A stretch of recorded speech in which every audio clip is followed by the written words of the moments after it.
প্রার্থী কংগ্রেস সারা সারিকে বিপুল ভোটে জয় করুন। এইদিকে দিকে চাকরি চুরি কিসের স্বার্থে তৃণমূল কংগ্রেস জবাব দাও। এই ইলেকট্রন বন্ডের জন্য সুদের দাম বাড়লো কেন অপরাধ মোদী সরকার জবাব দাও। এই ইলেকট্রন বন্ডের জন্য বড়ের দাম বাড়লো কেন বিজেপি সরকার জবাব দাও।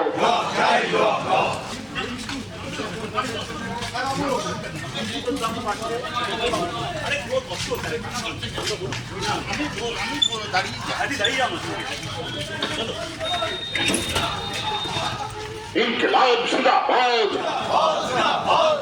ফ্রন্ট করে পুকার। আরে দুর্নীতির বিরুদ্ধে দিকে দিকে গণ আন্দোলন করে তুলুন। এই আসন্ন লোকসভা নির্বাচনে চোর তৃণমূলকে একটি ভোটও দেবেন না। এই আসন্ন লোকসভা নির্বাচনে